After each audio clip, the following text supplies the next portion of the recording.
नमस्कार, मैं हूं अर्नब गोस्वामी और आप देख रहे हैं मेरे साथ एक बार फिर पूछता है भारत।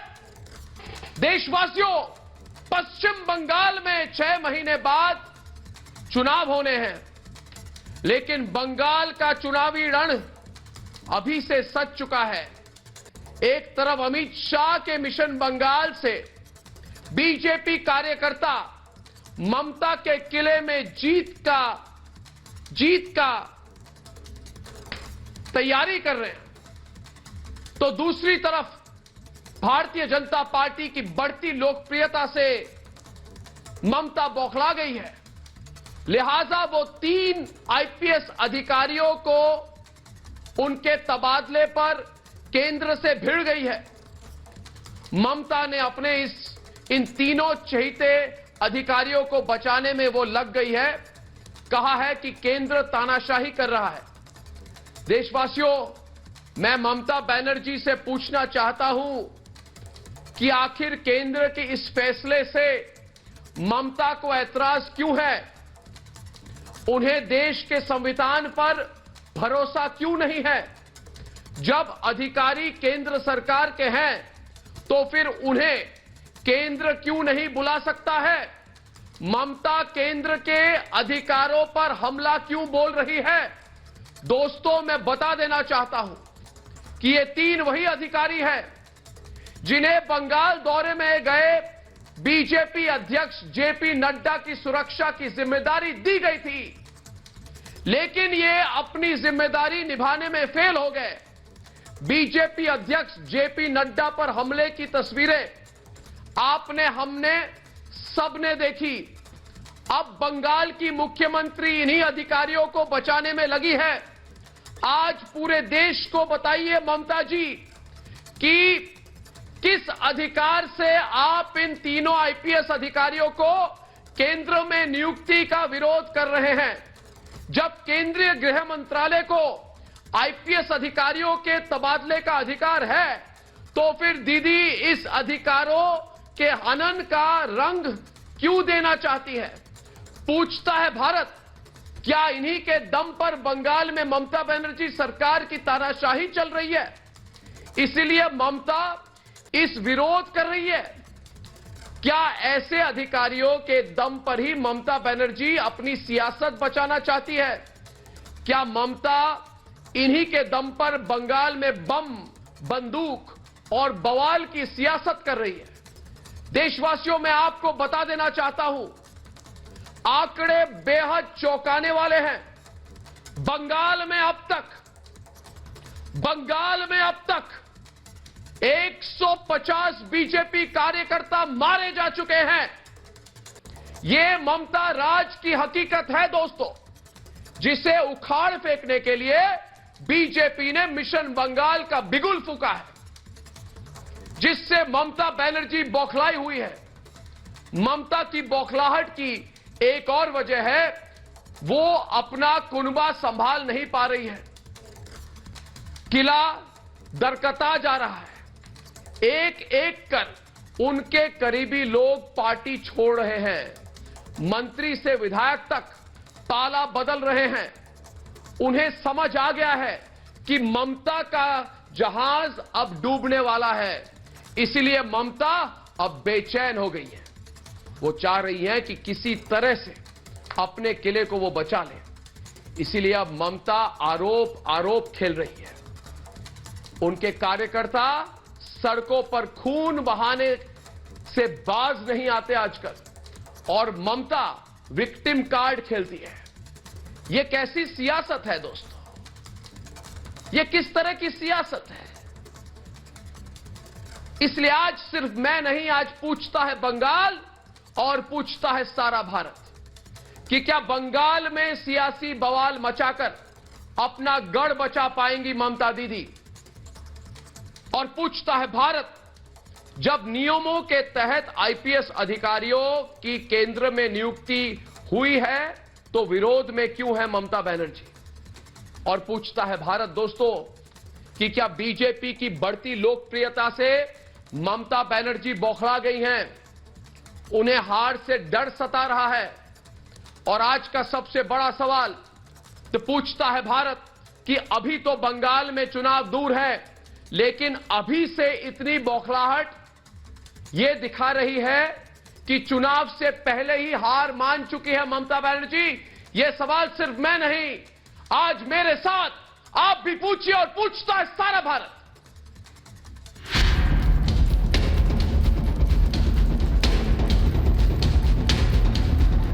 पश्चिम बंगाल में टीएमसी के बिखरते कुनबे से दीदी की बौखलाहट बढ़ती जा रही है।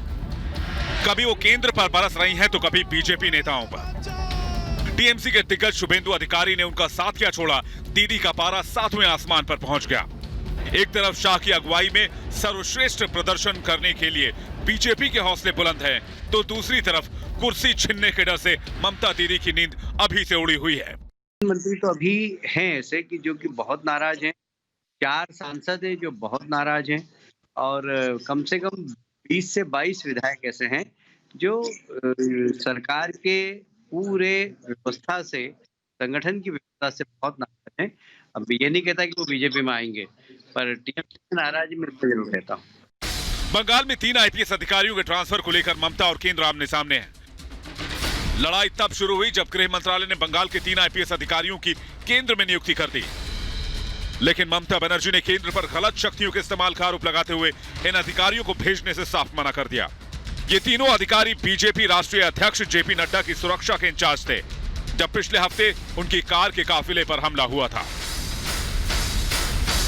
दरअसल ममता बनर्जी को अपने बंगाल के किले की चिंता है। उनका खिसकता जनाधार और बंगाल में बीजेपी के बयार से दीदी डरी हुई हैं, लिहाजा वोट के लिए वो सभी सियासी हथकंडे आजमा रही हैं, जिससे उनका सियासी खूंटा उखड़ना आसान न हो।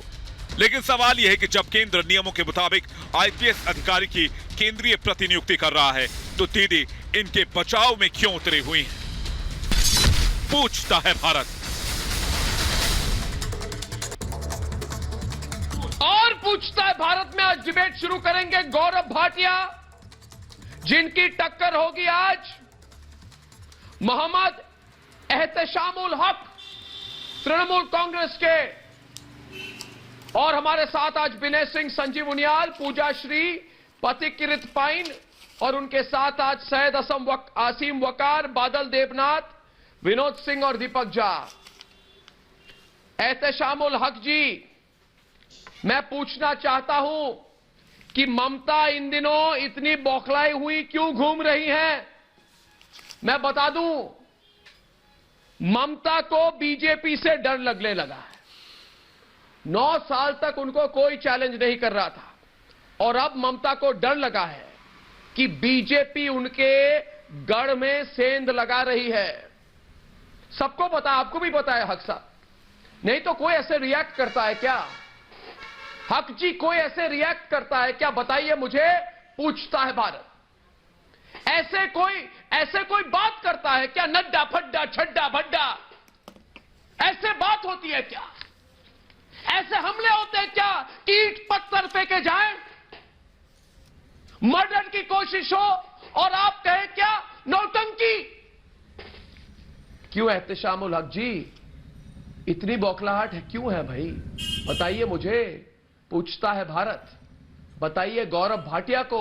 हेलो, पूछता है भारत, जवाब कुछ तो दीजिए, कुछ बोल क्यों नहीं पा रहे हैं? अर्नब भाई, आप भी बौखला गए क्या? हेलो, हमारी नेत्री ममता बनर्जी बौखलाई हुई नहीं है। ये आप जो बोल रहे हैं कि ममता बनर्जी बौखलाई हुई, ममता बनर्जी एक सेकुलर लेडी है, एक सेकुलर नेत्री है जो कभी बौखलाहट नहीं उनका है, और वो हमेशा संयम से काम लेती है। और आप जो इस तरह से अर्नब भाई जो बोल रहे हैं कि आपकी नेत्री ममता बनर्जी बौखलाई हुई है, किसी किस्म का हम लोग बौखलाहट नहीं है, हमारी नेत्री इत्मीनान है। और देखिए, यहाँ भारतीय जनता पार्टी का काम है कि इस तरह के विवादित बयान कर करके लोगों को, हमारी सरकार को बदनाम करने की कोशिश की जा रही है। हमारी नेत्री बंगाल में जिस हिसाब से काम कर रही हैं वो सर्वोपरि है। मैं आपको बोलना चाहता हूं, हम लोग बिल्कुल इत्मीनान हैं और हमारी यहाँ कोई भी जमीन खिसक नहीं रही है। इसलिए मैं आपको बोलना चाहता हूं, और भाई इस तरह के आरोप लगाने के भारतीय जनता पार्टी की मतलब कोशिश लगातार हो रही है कि हम नेत्री ममता बनर्जी की किस तरह की सरकार को हम गिराएं।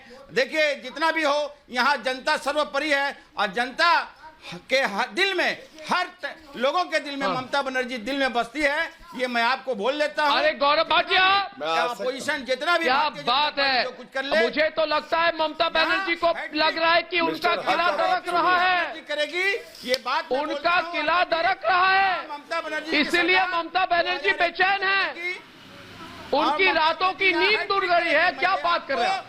मैं पूछता है, भारत के शो में बोलना किसकी बनेगी बात में देखेंगे। और यहाँ हमारे यहाँ जितने भी लोग हैं सब ममता बनर्जी को मानने वाली है।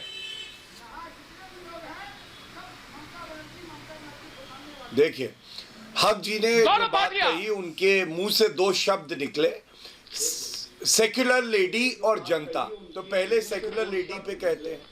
आपने बिल्कुल सही कहा, ममता बनर्जी का किला जो है वो खिसक रहा है, ध्वस्त होने वाला है।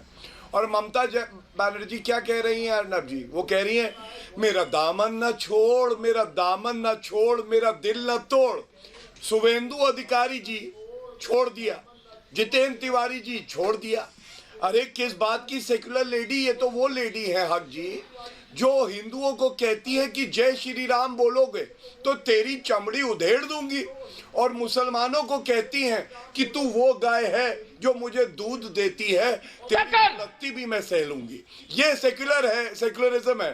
टक्कर। दूसरी बात देखिए, विनोद सिंह टक्कर, ममता बनर्जी जो है अर्नब, अरे क्या भाषा है गौरव जी, अराजकता, क्या जुमलेबाजी राज का क्या तमाशा है, एक क्या हक जी आपके बीच में नहीं बोला था, भाषा पे भी चर्चा करेंगे। अच्छा चलिए, भाषा, हक जी भाषा पे आते हैं। कौन लेगा? हक जी आप मुझे बताइए, देश के प्रधानमंत्री जी के लिए कहना कि थप्पड़ मारेंगे ये ठीक भाषा है? सवाल है आपसे, बताइए।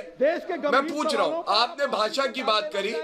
भाई साहब, आप जो भी हैं, मेरे अनुज हैं या वरिष्ठ हैं, मेरे साथी हैं, ये बताइए, प्रधानमंत्री जी को कहना कि मैं थप्पड़ मारूंगी जब बंगाल में आएंगे, और प्रधानमंत्री जी का झुक के कहना कि उनका थप्पड़ भी मेरे लिए आशीर्वाद है, किसकी भाषा सही है बताइए? नहीं। और दूसरा, आप मुझे ये बताइए, हमारे राष्ट्रीय अध्यक्ष गए पश्चिम बंगाल तो भारत का हिस्सा है, उनकी गाड़ी पे जानलेवा हमला हुआ और ममता बनर्जी कहती है नौटंकी। सुनिए, मैं भी बोलूं, अरे ममता, कमता, समता, चमता, हमता, अच्छा लगेगा? नहीं, मैं बोलूं ममता बनर्जी के लिए कमता, ममता, टमता, चमता, क्षमता, अच्छा लगेगा? तो मैं इतना ही कहूंगा, अरे आप में नहीं है क्षमता, हट जाओ ममता। आप में नहीं है क्षमता, हट जाओ ममता। जनता आ रही है, कुर्सी खाली करो। भारतीय जनता पार्टी बादल देवनाथ भी डिबेट पर है, गौरव भाटिया के साथ बादल देवनाथ डिबेट पर है। गौरव भाटिया ने कहा, आप में नहीं है क्षमता तो हट जाओ ममता।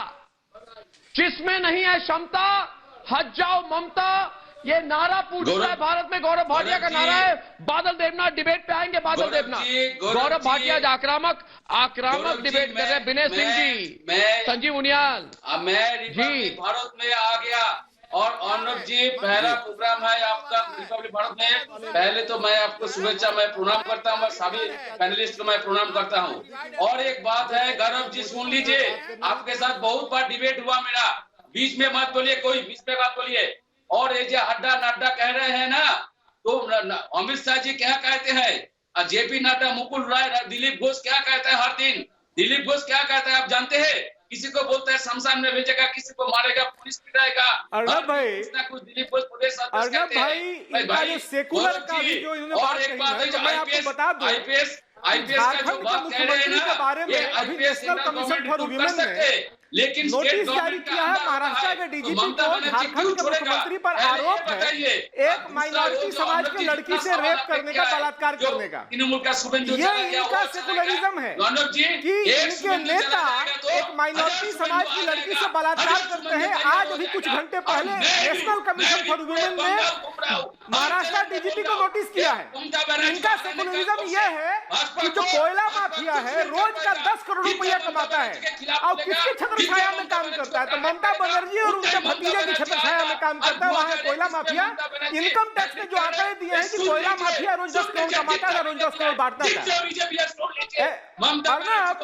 झारखंड के मुख्यमंत्री पर महाराष्ट्र में पिछले 9 तारीख को केस को इन्वेस्टिगेट करने के लिए और फेक टीआरपी केस के लिए महाराष्ट्र के बादल देवनाथ, मुंबई पुलिस कमिश्नर के पास समय है। एक लड़की गुहार लगा रही है। बादल देवनाथ कंट्रोल कीजिए अपने आप को। और उसकी हत्या बादल देवनाथ कंट्रोल कीजिए अपने आप को। संजीव उनियाल भी आज डिबेट पर है। बादल देवनाथ, संजीव उनियाल। अब जानते हैं आप लोग। मैं हैरान हूँ,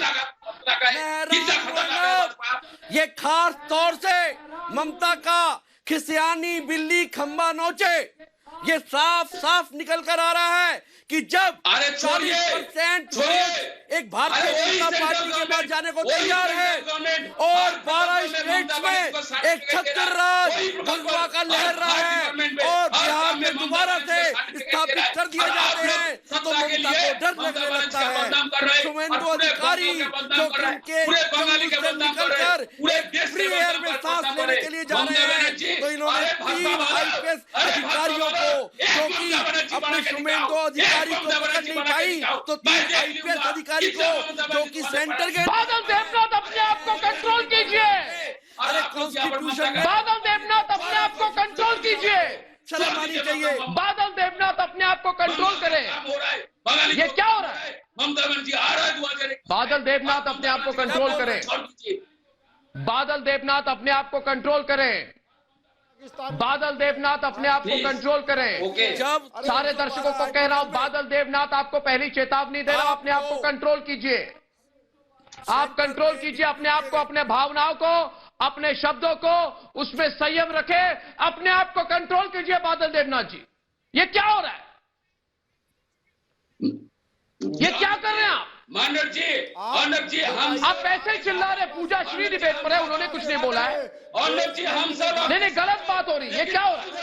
आप ही ने कहा था तैयारी कर रही थी सर, मैं बस इंतजार कर रही थी सर कि आप मुझे बुलाओगे इस डिबेट में और मैं बताऊंगी कि माँ माटी मानुष्य का क्या अर्थ होता है। 3 ऐसी माँ माटी मानुष्य कहा गई। माँ जगदम्बा जो धरती माँ दुर्गा के नाम से जानी जाती है, माँ माटी को तो आपने ऐसे बेच दिया कि लोगों को बुलाकर वोट बैंकिंग करवाते हो। मानुष्यता के नाम पर आपने जेपी नड्डा के ऊपर हमला करवा दिया। कहाँ गई माँ माटी मानुष्य? आईपीएस अधिकारी को खरीद रखा है आपने, आईपीएस अधिकारी को खरीद रखा है। जो हमने महाराष्ट्र में देखा था वही हम बंगाल में देख रहे हैं। खून खराबा देख रहे हैं। आईपीएस अधिकारी को खरीद लिया। अरे इंसाफ भी अपने आप से इंसाफ मांगती है सर। अरे इंसाफ भी अपने आप से इंसाफ मांगती है। कहा गया माँ माटी मानुष्य? आप बताइए ना, किला फतेह करने की बात कर रहे हैं, किला फतेह करने की बात कर रहे हैं। आपके अंदर बौखलाहट इसीलिए है, बौखलाहट इसीलिए है क्योंकि ना आप हिंदू के रहेंगे ना आप मुस्लिम के रहेंगे। हिंदू और मुस्लिम करने वाले लोग ही हिंदू मुस्लिम में बंद कर रह जाएंगे। केला की बात कर रही थी ममता बनर्जी, माँ माटी मानुष्य की बात करते करते आज केले पर आ गई है। और ये बहुत ही बहुत शर्मिंदगी की बात होती है। अरे सर सुनिए, माँ माटी मानुष्य कहाँ चला गया? माँ माटी मानुष्य कहाँ चला गया? माँ माटी मानुष्य कहाँ चला गया? सर माँ जगदम्बा के नाम पर आप वोट बैंकिंग करते थे। माँ माटी मानुष्य के मानुष्यता के नाम पर आप पत्थरबाजी करने पर आ गए। और तो और माटी को इस कदर बेचा कि बांग्लादेश से लोगों को बुलाकर वोट बैंकिंग करने लगे। क्यों इस वोट बैंकिंग नहीं करने लगे सर? माँ माटी मानुष्य के आधार पर छोड़कर द्वारा सरकार में भ्रष्टाचार में लाने की जो अपील है आपकी वही चल रही है। और बौखलाहट इसकी नहीं है, बौखलाहट इसकी नहीं है सर, बौखलाहट इसकी नहीं है सर, बौखलाहट इस चीज की नहीं है कि आपको वोट बैंकिंग खत्म हो जाएगी। बौखलाहट इस चीज की है कि आपको ना मुस्लिम के रहोगे ना हिंदू के रहोगे। और क्या बोलते हो दोस्तों? क्या बोला आपने? बादल देवनाथ और पूजा श्री में अभी आमंत्रित करता हूं सईद असीम वकार, ऑल इंडिया मजलिस इत्तेहाद अल मुस्लिमीन के राष्ट्रीय प्रवक्ता, ऑल इंडिया मजलिस इत्तेहाद उल मुस्लिमीन के राष्ट्रीय प्रवक्ता, जिनका नाम है सईद असीम वकार, डिबेट में आएंगे और उनके साथ डिबेट पे पथिकृत पाइन भी होंगे, गौरव भाटिया भी होंगे। सब शांत हो जाए, मुझे पता है बंगाल की सिचुएशन क्या है। मगर सब शांत हो जाइए, आराम से डिबेट कीजिए, समय है। पूछता है भारत में सबको बोलने का मौका दिया जाएगा। मोहम्मद हमारे दोस्त सईद असीम वकार जी, ममता की बौखलाहट की एक और वजह है जो मुझे लगता है, लोग मुझे पूछते हैं अर्नब इतनी बौखलाई हुई क्यों है ममता, तो मैं कहता हूं कि देखिए लोग आज समझ चुके हैं कि ममता की जहाज डूबने वाली है, गोते खाने लगा है, जल्दी ही डूब जाएगा। इसीलिए इनकी पार्टी में भागम भाग है, भागम भाग, सब भाग गए भैया सब भागे, शुभेंदु अधिकारी भी भाग गए, पता नहीं कल कौन भागेगा। ममता की पार्टी से नेताओं की ममता खत्म हो रही है। ये एहतशामुल हक जैसे लोग हैं, बस वो भी पता नहीं कब तक रहेंगे। और ममता से लेकर विधायक तक पाला बदल रहे हैं, मंत्री से लेकर विधायक सब पाला बदल रहे हैं। क्या पता कल कितने लोग इनके साथ चले जाएंगे, क्या पता कल कितने लोग इनके साथ चले जाएंगे। दोस्तों, पूछता है भारत, और ममता की तानाशाही से पार्टी के सारे नेता परेशान है। सब कह रहे हैं हमको जाना है, हमको जाने दो। ममता कह रही है मत जाओ, वो कह रही है हमें जाना है। आज शुभेंदु अधिकारी ने भी पार्टी छोड़ दी, मतलब पार्टी खत्म हो गई। इसीलिए ऑल इंडिया मजलिस-ए-इत्तेहादुल मुस्लिमीन के नेता आज बंगाल जा रहे हैं। पथिकृत पाइन जी, आप बोलिए, मगर आपके पहले मैं इनसे पूछना चाहता हूं, आपकी एंट्री अचानक कैसे हो गई, ये बताइए वकार साहब। दो सवाल है, आपकी एंट्री कैसे होगी अचानक बंगाल में? दूसरी बात, आपकी पॉलिसी नई क्या है, आप किसके साथ हैं, और ममता के बारे में और ममता जी के पार्टी के बारे में आपकी क्या सोच है, पूछता है भारत। देखिए, हमारी एंट्री नई नहीं हुई है। मैं बंगाल में मजलिस-ए-इत्तेहादुल मुस्लिमीन का झंडा लेकर 2017 में गया था। मैं बंगाल में, और तब से मैं वहां काम कर रहा हूँ। झंडा लेकर 2017 में पूरे के पूरे 23 डिस्ट्रिक्ट में मैं काम कर रहा हूँ। बंगाल के 23 डिस्ट्रिक्ट में से कोई ऐसी विधानसभा नहीं है जहां एमआईएम के कार्यकर्ता नहीं है, एमआईएम के लोग नहीं है। तो ये बात तो आपकी खारिज हो गई कि हम अचानक कैसे पहुंचे। दूसरी बात, आपने कहा हमारी पॉलिसी क्या है, हम क्या चाहते हैं। बीजेपी और ममता जी के बीच में चल रहा है ये जो नूरा कुश्ती। देखिए, सरकार ममता की या सरकार बीजेपी की, इसकी लड़ाई नहीं है। नूरा कुश्ती, ये लड़ाई ना ममता सरकार की है ना बीजेपी सरकार की, ये लड़ाई है बंगाल के लोगों के अधिकार की। और हम लड़ाई लड़ने आए बंगाल के अधिकार की, और हम वो लड़ाई लड़ेंगे, आप हमें रोक नहीं सकते। न बीजेपी अधिकार दे रही है, हक दे रही है, ना ममता जी अधिकार और हक दे रही है। उस अधिकार की बात जो करेगा, ममता का जो बीजेपी का और ममता का जो मुखालफत जो करेगा और जो अधिकार की बात करेगा, जनता उसके साथ जाएगी। इसमें कोई परेशानी नहीं होना चाहिए। मैं समझता हूं कि चुनाव आने वाले, आपने कहा कि हमारी ममता के बारे में क्या सोच, हम सिर्फ इतना कहना चाहते हैं कि ममता बनर्जी भारतीय जनता पार्टी की अप्रूव्ड है, इन पर मुहर लगी हुई। ममता जी बीजेपी की और बीजेपी ममता की, ये दोनों एक दूसरे के पूरक हैं। ममता जी पहले भी बीजेपी के साथ 2 बार सरकार में रही है, मंत्री रही है, गठबंधन।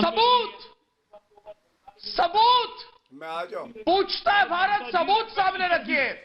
आरोप लगाए तो सबूत भी आइए, आरोप लगाई है तो सबूत भी लाइए, सबूत सामने लाइए। पूछता है भारत, बीजेपी की सरकार में रेलवे मिनिस्टर थी, मैं उत्तर देना चाहता हूं, उत्तर देना चाहता हूं।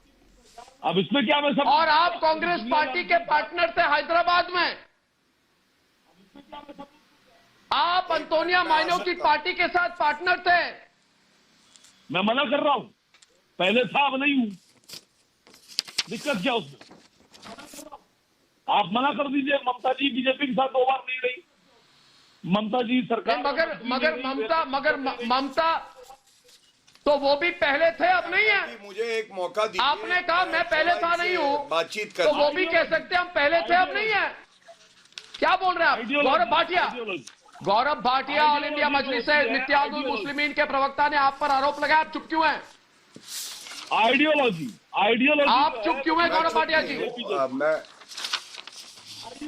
क्या आइडियोलॉजी आप? हम आर भारत पे हैं, एक साथी प्रवक्ता को सम्मान देने में कोई दिक्कत नहीं है, लेकिन ये कह रहे थे पश्चिम बंगाल की जनता हमारे साथ खड़ी है।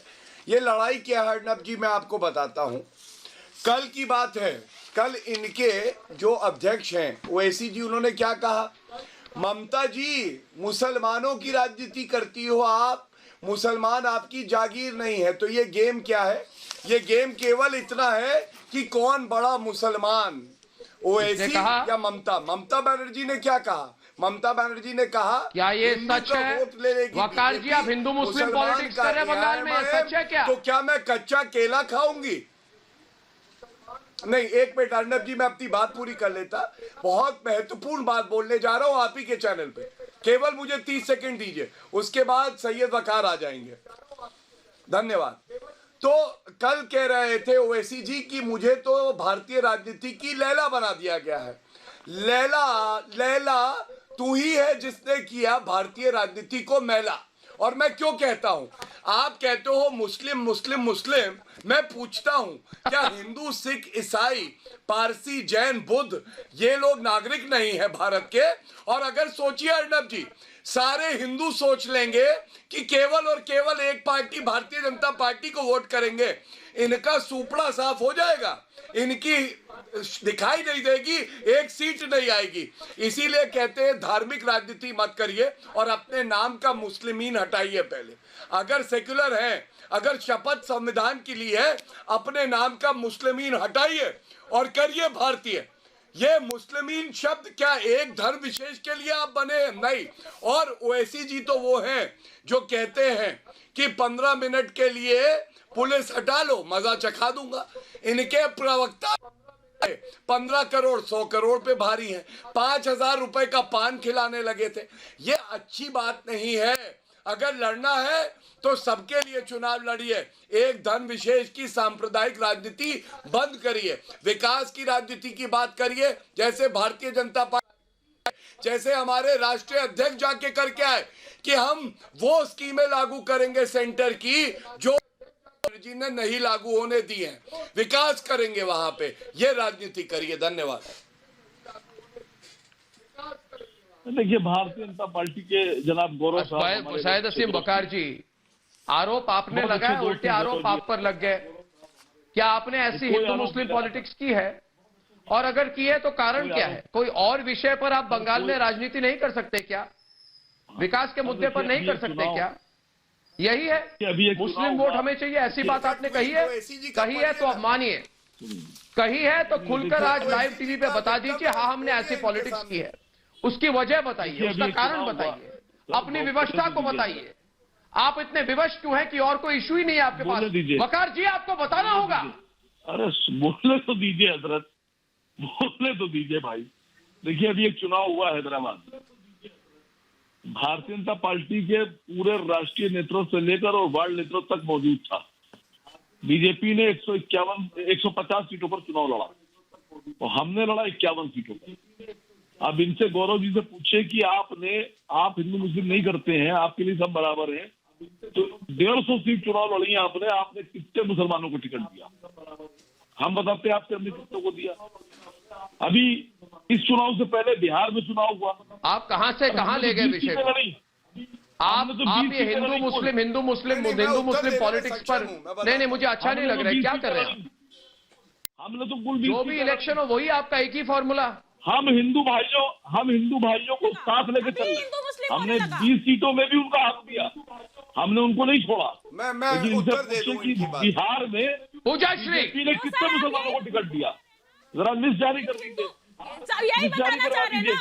अभी अर्नब जी ने बोला कि हिंदू मुस्लिम की बात नहीं होगी, और अभी सर ने बोल दिया कि हमने हिंदुओं को टिकट दिया। सर क्या बताना चाह रहे हैं कि हिंदू मुस्लिम दोनों को लेकर चल रहा हूँ? ध्रुवीकरण किसका करना चाह रहे हैं ये आप डिसाइड कर लीजिए। हिंदू का ध्रुवीकरण कर रहे हैं, मुस्लिम का ध्रुवीकरण कर रहे हैं, तो फिर टीएमसी भी आगे डिबेट पे। विनोद जी, आपकी और टीएमसी की तो मिलती है सोच, चाहिए ना, जाइए हाथ मिला लीजिए, हाथ मिला लीजिए, वोट बैंकिंग और बढ़ा लीजिए, और बढ़ा लीजिए वोट बैंकिंग। ये बंद होना चाहिए, किसी को ये टिकट देशवासियों के हित में नहीं है। सवाल रोटी हिंदू मुस्लिम मत कीजिए ना, नेशनल टीवी पर बैठे हैं अभी भी हिंदू मुस्लिम कर रहे हैं, हिंदू मुस्लिम कर रहे हैं कि इसको मैंने टिकट दिया, जुमलेबाजों को बंद करिए। प्रेम है हिंदुओं ये से, दोनों मैंने इसको टिकट दिया। एक दूसरे के पूरक हैं और भारत की राजनीति में उन्माद फैला के, हिंसा फैला के, कैसे भूल सकते कि हैदराबाद की जनता ने आपके घर में आपको टिकट लगा रहा है? कैसे गौरव भाटिया, मत भूलिए ना ये बात। गौरव भाटिया, मुद्दे से हिल गया, इनका परिचय तो मुद्दे से बिल्कुल हिल गया गौरव भाटिया जी। या ये गौरव भाटिया जी, मुद्दे से हिल गया। मुद्दा था बंगाल की राजनीति और ममता बनर्जी की बौखलाहट। हम हिंदू मुस्लिम कैसे, कहां से हम डिबेट कर रहे हैं? हिंदू मुस्लिम डिबेट मत कीजिए गौरव भाटिया जी, जवाब दीजिए। दीपक झा के साथ डिबेट का है, गौरव भाटिया दीपक झा के बीच में डिबेट देखिए। Deepak Jha 1 minute, Gaurav Bhatia 1 minute, Gaurav Bhatia 1 minute, 1 minute मुद्दे पे लाइन पे लाता हूं मैं डिबेट को, उसके बाद अब आइए गौरव भाटिया जी लाइन पे मुझे डिबेट को लाने दीजिए। अब तक बंगाल में ममता को लगा था कि उनका आदेश ही कानून है, उनका आदेश ही कानून है। बंगाल में हो भी यही रहा था। 9 साल से निरंकुश शासन चल रहा था, निरंकुश, कोई रोकने टोकने वाला नहीं था, कोई अकाउंटेबिलिटी नहीं थी, पूरी सिंडिकेट चल रही थी, माफिया चल रही थी। पर अब पहली बार ममता को लगने लगा है कि अगले चुनाव में उन्हें मुंह की खानी पड़ेगी। और जिस राज्य में किसी की हिम्मत नहीं होती थी दीपक झा कि चू भी कर दे, कि चू भी कर दे, उसी राज्य में आज ममता के खिलाफ आवाज उठने लगे हैं। उनके अपने ही नेता बगावत कर रहे हैं, बगावत, खुली बगावत। इसीलिए ममता बेचैन है। मूल मुद्दे पर आए, कोई नेता नड्डा फड्डा छड्डा भड्डा ऐसी बात क्यों करता है? कौन करते हैं ऐसी बात? जो बौखला चुके हैं। तो दीपक झा जी देखिए, अगर वोटर कंट्रोल में नहीं आता तो इसके कारण अपने राजनीतिक प्रतिद्वंदी पर हमला करने का आपका कोई अधिकार नहीं है। उस पर डिबेट करें। आप ममता के समर्थक है ना, बोलिए, उस पर डिबेट कीजिए, मुद्दे पर आइए, मुद्दे पर आइए। और कुछ कहना है तो गौरव भाटिया को कहिए, हो जाए खुली टक्कर, हो जाए खुली टक्कर। जायज है। आज मैं भाजपा का जो घड़ियाली आंसू है, मैं एक बात बताना चाहता हूं। अभी गौरव भाटिया ने कहा कि मुसलमान जो हैं वो ओवैसी की जागीर नहीं है। इसी तरीके से गौरव भाटिया को मैं बताना चाहता हूं, हिंदू और हिंदुत्व इनकी जागीर नहीं है, हिंदू देवी देवता इनकी जागीर नहीं है, इनकी बपौती नहीं है। और चड्डा गैंग का मतलब ये होता है जो आरएसएस गैंग चला रहा है देश में, हाफ पैंट पहना के लोगों को देशभक्ति के नाम पे जहर घोल रहे हैं। ये असली राष्ट्र विरोधी तो यही है। क्योंकि जब आप इनके आरएसएस के कार्यकर्ताओं को देखिए, मध्य प्रदेश में, छत्तीसगढ़ में, हर जगह जाके लोगों को बहला फुसला रहे हैं, कहीं कुछ नहीं कर रहे हैं। राष्ट्रभक्ति के नाम पे सिर्फ ये लोग आग लगाते हैं। तो मैं उत्तर दे दूंगा, इन्हीं का अधिकार है, इनकी बपौती है। और इनसे पूछे ना, घड़ियाली आंसू क्यों रोते हैं, किस हिंदुत्व का भलाई चाहते हैं? उत्तर प्रदेश में लड़कियों की हत्याएं हो रही हैं, बलात्कार हो रहे हैं, उनका हिंदुत्व कहाँ गया? क्या चर्चा का विषय है? किसको बनते हैं? ये फिजिक्स के एग्जाम में मैथ्स का स्टूडेंट कहां से आ गया? आपका दिल? अरे दीपक झा, क्या बातें करते हो? 12 स्टेट में तमाचे खाने के बाद देश को कलंकित बड़े संगठन राष्ट्रीय स्वयंसेवक संघ के साथ टकराने की कोशिश करते हो। अरे राष्ट्रीय स्वयंसेवक संघ की वजह से ही आज देश अपनी उन्नति कर रहा है। आज भी राष्ट्रीय स्वयंसेवक संघ के 52 संगठन अलग अलग जगह पर जाकर काम कर रहे हैं। तुम ममता की बात करो, ममता ने 150 राष्ट्रवादियों को क्यों मारा? ममता 3 आईपीएस ऑफिसर के थ्रू उनका ट्रांसफर, जो कि संजीव उनियाल और विनोद सिंह थे, उनका ट्रांसफर क्यों नहीं करती है? तुम क्यों नहीं छोड़ते उनको? आप बंगाल की बात करो, कहाँ की बात कर रहे हो? कहीं का रोड़ा भानुमति ने कुंभा जोड़ा, किसान विरोधियों का राष्ट्रीय स्वयंसेवक संघ की बात करते हो। अरे अधिकारी शुभेंदु अधिकारी को तुम संभाल नहीं पाई ममता, उन 3 अधिकारियों को संभाल के रखना चाहती है, जिनकी वजह से नड्डा जी जो भारतीय जनता पार्टी के इतने जबरदस्त अध्यक्ष हैं, उन पर अटैक करने की जुर्रत की गई। कैसे हो सकती है? आज जब अपनी धरती खिसकती हुई नजर आ रही है तो ममता खिसियानी बिल्ली की तरह खंबा नोच रही है और अपने कुनबे को संभालने में अक्षम होने के बाद आज अपने कुनबे को नहीं संभाल पा रही है। क्यों नहीं संभाल पा रही है अपने कुनबे को? क्योंकि भाई भतीजावाद जब तक इस पार्टी में चलता रहेगा उसका अंत यही होगा, जो कि और सब स्टेट में देख रहे हैं। डबल इंजन की सरकार आज हर स्टेट में जरूरत है, डबल इंजन की सरकार हर स्टेट की जरूरत है आज, और यही वेस्ट बंगाल के लोग करने वाले हैं 4 महीने के अंदर। ये सारा नजर आ गया है ममता को, ममता के चमचों को नजर आ गया है। ममता के चमचे कहाँ है? ममता के चमचे आज उनके साथ एक भतीजा भी उनके साथ नहीं खड़ा हो गया है। शर्म आनी चाहिए आप सबको। आज जब भारतीय खुली डिबेट हो रही है, लोग संगठन खुली डिबेट हो रही है। पहली बार बंगाल में टक्कर है, पहली बार बंगाल में राजनीतिक टक्कर है। तो बादल देवनाथ जी आपको परेशानी क्यों हो रही है? पूजा श्री के साथ डिबेट कीजिए। बादल देवनाथ जी 1 मिनट शांति। बादल देवनाथ जी डिबेट में वापस आना चाहते हैं। पथिकृत फाइन कुछ कहना चाहते हैं, बोलिए पथिकृत जी। पहले पथिकृत जी कुछ कहना चाहते हैं क्या? बंगाल में आप किसी से भी पूछ डिबेट लीजिए करेंगे पहले बादल के साथ। और पहली चीज तो यह है कि 2011 में जो एक्साइटमेंट था टीएमसी को लेके, क्या एक्साइटमेंट वो आज है? बिल्कुल नहीं है। दूसरी चीज है, एक मुकुल रॉय छोड़ने के बाद 2019 में 18 सीट बीजेपी को मिल गया, तो एक शुभेंदु अधिकारी आने के बाद क्या हो सकता है आप इसका अंदाजा लगा सकते हैं। क्योंकि टीएमसी जो है वो कैडर बेस्ड पार्टी नहीं है, वो क्षेत्रीय लीडर की इन्फ्लुएंस से जिनका अलग अलग गढ़ है वो मिलकर एक पार्टी है। एक जो ऐसे लोग जो शुभेंदु अधिकारी है, मुकुल रॉय है, उनका एक बहुत बड़ा एक इम्पोर्टेंस इन्फ्लुएंस रह चुका है टीएमसी के क्रिएशन में। आज वो जब छोड़ के जा रहे हैं उसका निस्संदेह एक बहुत बड़ा इम्पैक्ट पड़ेगा। दूसरी चीज है, ये बहुत जरूरी इंपॉर्टेंट चीज है कि आज टीएमसी को ये समझना चाहिए कि किस वजह से 2019 में 40% के वोट शेयर बीजेपी को गया, वो चीज ये लोग समझ नहीं पाए। इसके वजह से एंगर बढ़ रहा है लोगों में। आज आप किसी से भी पूछ लीजिए टीएमसी को लेके वो एक्साइटमेंट है कि नहीं है, जो 2009 में 2011 में था।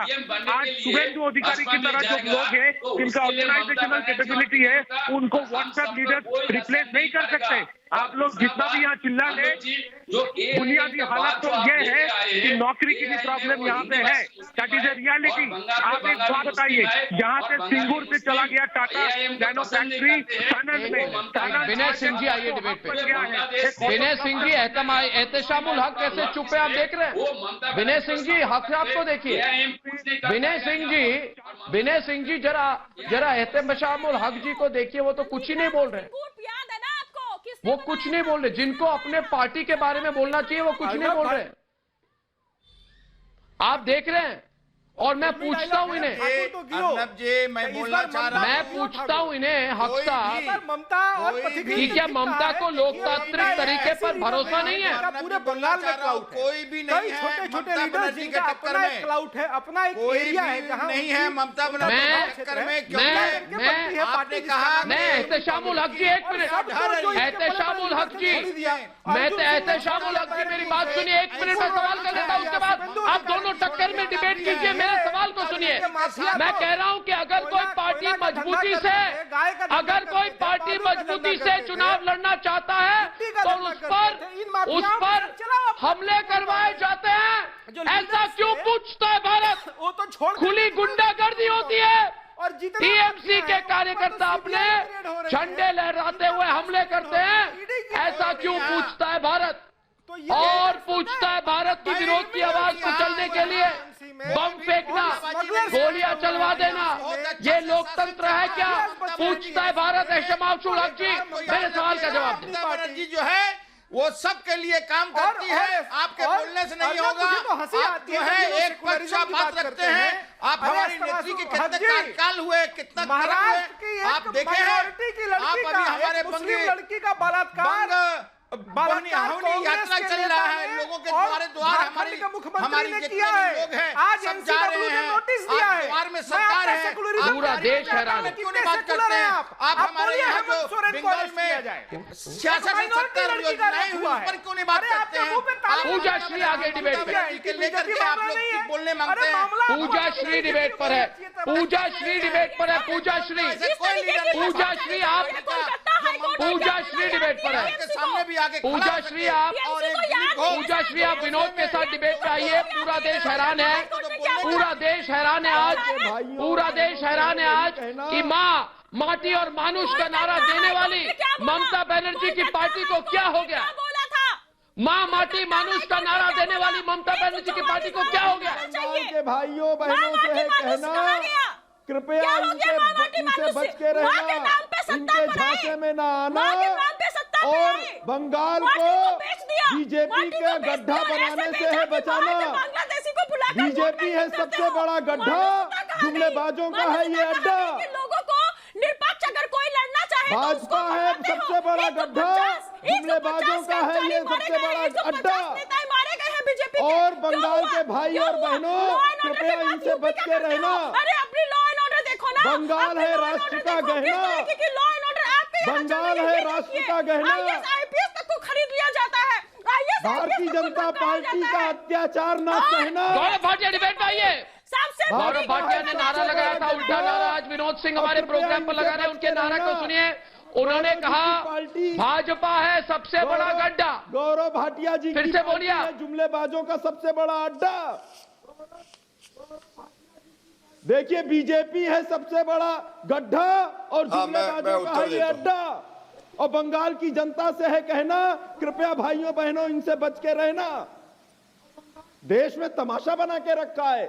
चलिए अब मैं उत्तर दे देता हूँ, अगर सुने और क्षमता भी हो। प्रायोजित सुनिए, चुप हो जाइए, चुप हो जाइए, ज्यादा मत उड़िए, वरना ऐसा ना हो पर कट जाए, नीचे गिर जाए।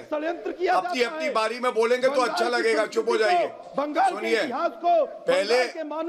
पहले अर्नब इनको चुप कराइए। पहले तो कौन है ये? नए नए आए हैं लगता है। चम्मच डाल के भेजा गया है, चम्मच डाल के भेजा गया। आज चिल्लाते रहना।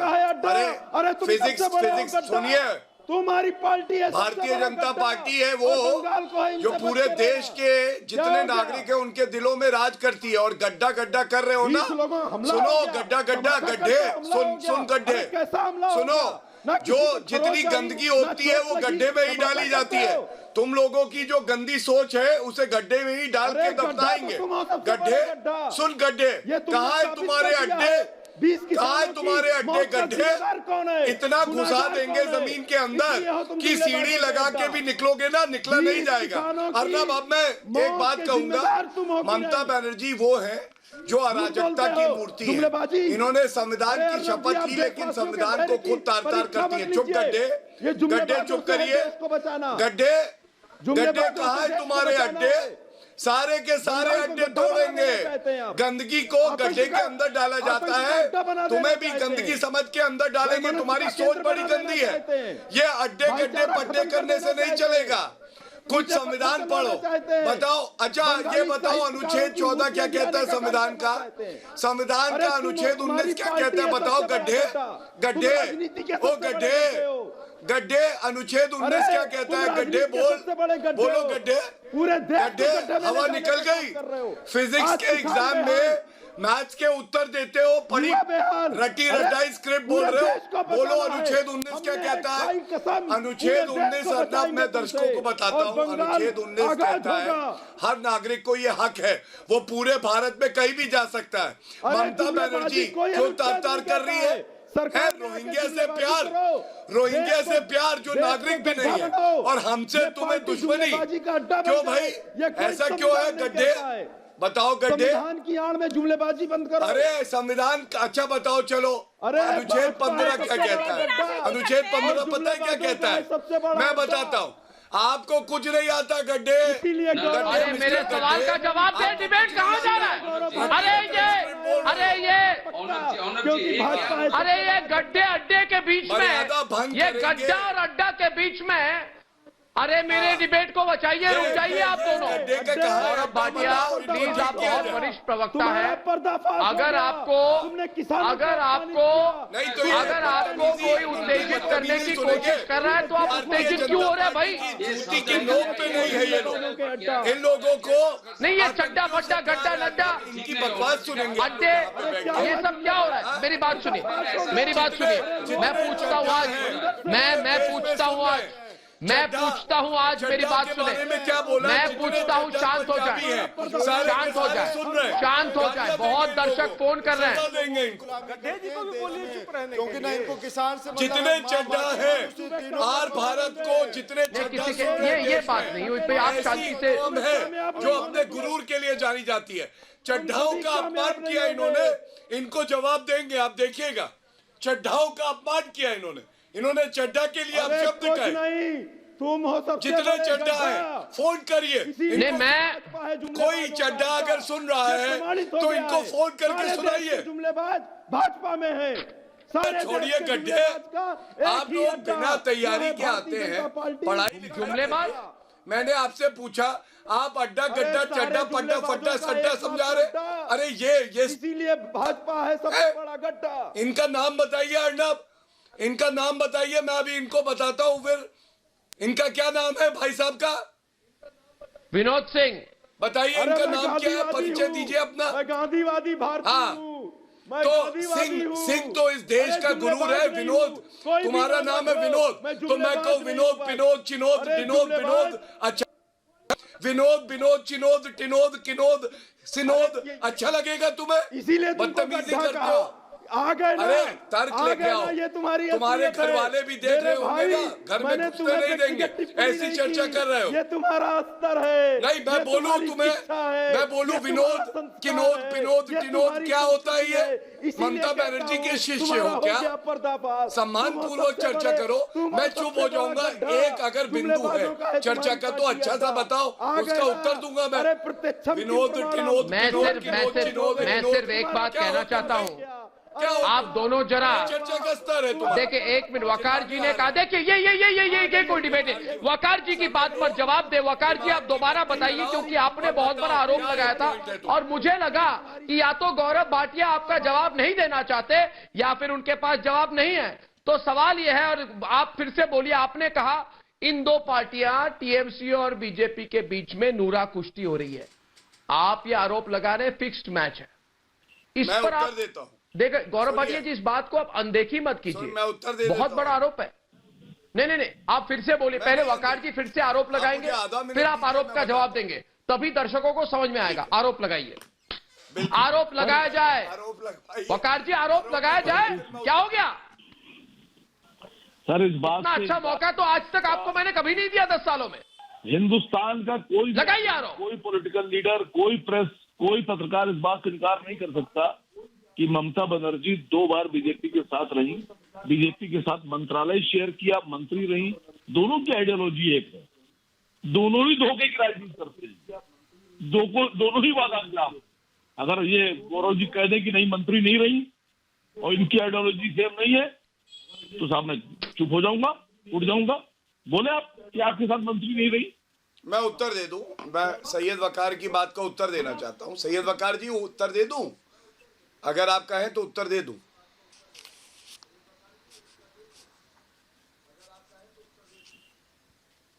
हाँ अर्नब, मैं उत्तर दे दूं इनकी बात का।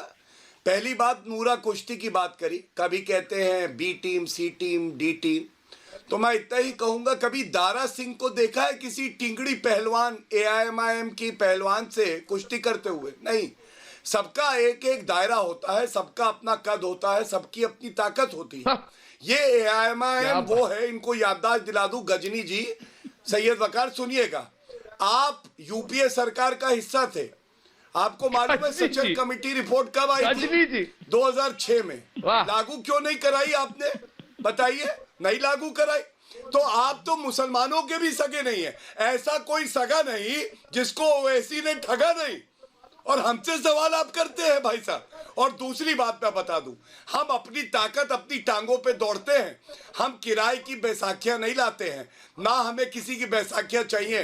303 पे पहुंचे हैं, और अगर भगवान राम ने चाहा तो एक दिन 500 का आंकड़ा अगर इतिहास में पहली बार पार होगा तो भारतीय जनता पार्टी करेगी। इसीलिए मैं कहता हूं विकास की राजनीति करिए, वो क्षमता लाइए जो नरेंद्र मोदी जी में है, वो ईमानदारी लाइए कि अपने रुपए जो थे कमाए हुए वो बच्चियों के लिए दे दिए कि इनकी शिक्षा कराइए। उनका दामन बिल्कुल साफ है और आपके दामन में इतने छेद है कि गिन नहीं पाएंगे, कम पड़ जाएगा कैलकुलेटर भी, समझे साहब? हैदराबाद आइए, 12 स्कूल चल रहे हैं दोस्तों, समय कम है।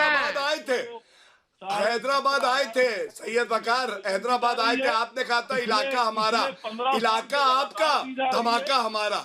किसकी सीटें सबसे ज्यादा बढ़ी बताइए? 4 सीटें थी, कितनी सीटें हो गई? 11-12 गुना हो गई। आपकी सीटें कम हुई, टीआरएस की कम हुई। दोस्तों, हैदराबाद की डिबेट बाद में होगी, आज तो बंगाल की बारी थी।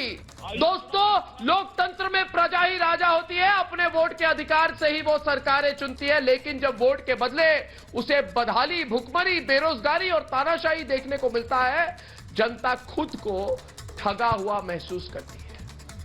ऐसा ही कुछ पश्चिम बंगाल में हो रहा है दोस्तों, लेकिन इस बार बंगाल की जनता बदलाव का मन बना चुकी है दोस्तों।